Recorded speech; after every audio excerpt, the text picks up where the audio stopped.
कासमी साहब, आप ये बताएं कि आए दिन इस तरह की बातें होती हैं, जैसा चेतनानंद सरस्वती जी ने कहा, उनकी बातों को भी नकारा नहीं जा सकता।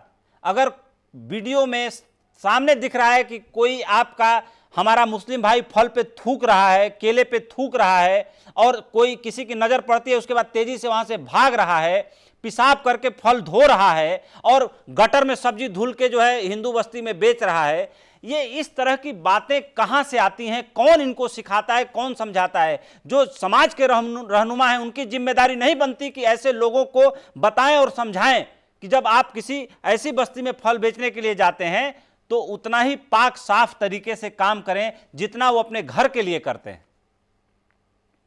हमें सबसे पहले तो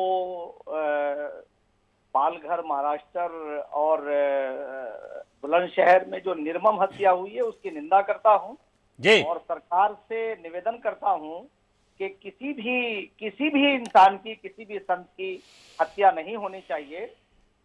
और दूसरी बात मैं ये कहना चाहता हूं कि तमाम संसार का पहला ग्रंथ वेद है और अंतिम ज्ञान कुरान है, और दोनों का मूल एक है।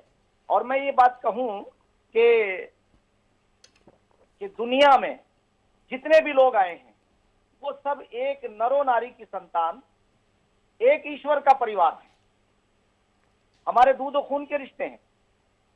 मेरी आवाज आ रही? बिल्कुल आ रही, आप बताएं। हाँ, तो मैं ये कह रहा था कि हम सब इंसानों के रिश्ते जो हैं दूध और खून के हैं।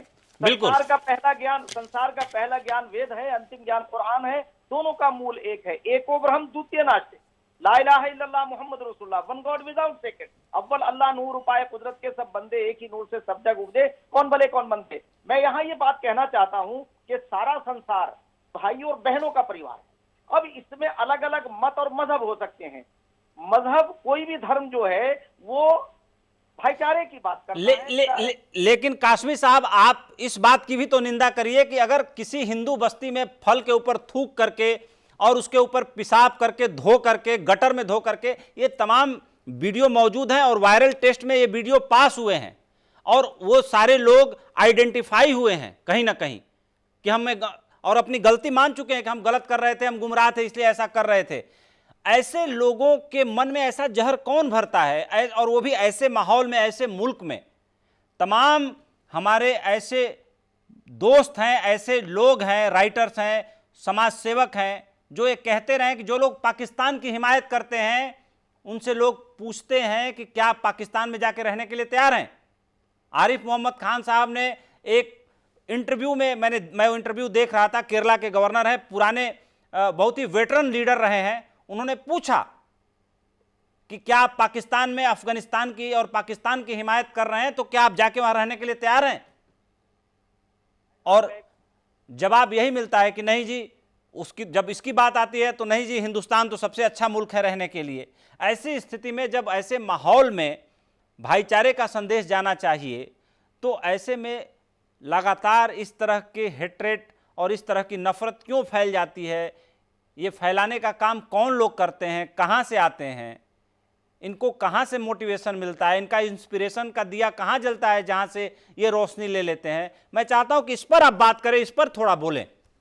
हाँ राय साहब, बहुत अच्छा आपने, बहुत अच्छा। देखिए, मैं ये कह रहा था कि हम सब एक नरो नारी की संतान, वसुधैव कुटुंबकम, अल खल्क़ु अयालुल्लाह जी। यानी मैं आपको ये कहना चाहता हूँ कि तमाम विश्व एक परिवार है, और ये मान्यता सिर्फ सनातन धर्म नहीं, इस्लाम धर्म की भी है, और इस्लाम धर्म और सनातन धर्म दोनों का बहुत जोड़ है। अब जो आपने कहा, आगे कहा कि अल्लाह के रसूल हजरत मोहम्मद सल्लल्लाहु अलैहि वसल्लम जब मक्के से मदीने की तरफ आते हैं तो आप कहते हैं कि खुदा की कसम मैं तुझे हरगिज ना छोड़ता, काबे की तरफ एड्रेस करके। अगर ये मक्के के लोग मुझे मजबूर ना करते, मुशरिकीन मक्का मुझे मजबूर ना करते, यानी खुदा एक है। जैसे मैंने कहा कि दुनिया का पहला ग्रंथ वेद है और अंतिम ज्ञान कुरान है, और दोनों का मूल एक है। एको ब्रह्म द्वितीय नास्ति, एकम एवं अद्वितीयम, ला इलाहा इल्लल्लाह मुहम्मद रसूलुल्लाह, वन गॉड विदाउट सेकंड। अव्वल अल्लाह नूर उपाय कुदरत के सब बंदे, एक ही नूर से सब जग उपजे, कौन बने कौन बंदे।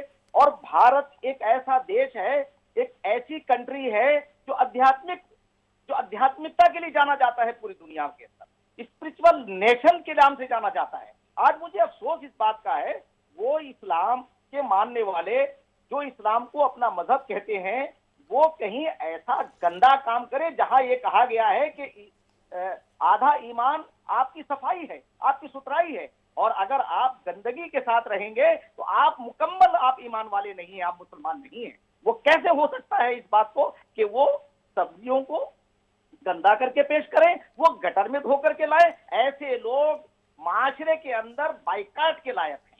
और मैं ये बात कहना चाहता हूं कि उन लोगों का बाइकाट होना चाहिए, मगर सच्चाई जाननी चाहिए। इसमें क्या है कि बहुत सारे ऐसे लोग हैं जो तोड़ने का काम करते हैं। तोड़ना नहीं चाहिए। ये देश में आज आपको बता दूं कि इस देश का प्रधानमंत्री 130 करोड़ लोगों की बात करता है। पहली बार एक ऐसा प्रधानमंत्री आया है जिसने आकर के हमारी समस्याओं के समाधान के लिए काम किया है। मैं ये बात बहुत उसके साथ कहना चाहता हूं, किसी से मेरी दूरी नहीं है, मगर देखिए पिछले दिनों की बात यह है कि नीचे से एक शख्स निकल कर आता है, वो जानता है कि गरीब का दुख क्या है। आज जो लॉकडाउन हुआ है, जो लॉकडाउन किया है प्रधानमंत्री ने, इतनी बड़ी अक्लमंदी है, इतनी बड़ी होशमंदी है कि हमने उस बीमारी को रहते वक्त उसे रोक दिया। मगर कुछ नादान लोग हैं, कुछ होशियार लोग हैं और कुछ बिल्कुल अनपढ़ लोग हैं। वो अनपढ़ जो हैं वो उन पढ़े लिखों का शिकार हो रहे हैं। हमारी नजर उन पे जानी चाहिए। मैं सरकार से अभी देखिए एक वाकया बताना चाहता हूं। हिंदू मुसलमानों की बात करते हैं, राष्ट्र पहले होना चाहिए। आज होम मिनिस्टर का मैंने जब ट्विटर पढ़ा तो मुझे बहुत खुशी हुई, और मैंने उन तमाम लोगों को बताया कि उन्होंने एक मुसलमान सब इंस्पेक्टर, उसकी डेथ हो जाती है कोरोना वायरस से, तो वो उनके घर उनकी कुशल क्षेम के लिए फोन करते हैं, और उस नौजवान की, जो हमारी सीआरपीएफ का नौजवान था, उसके लिए वो संवेदना व्यक्त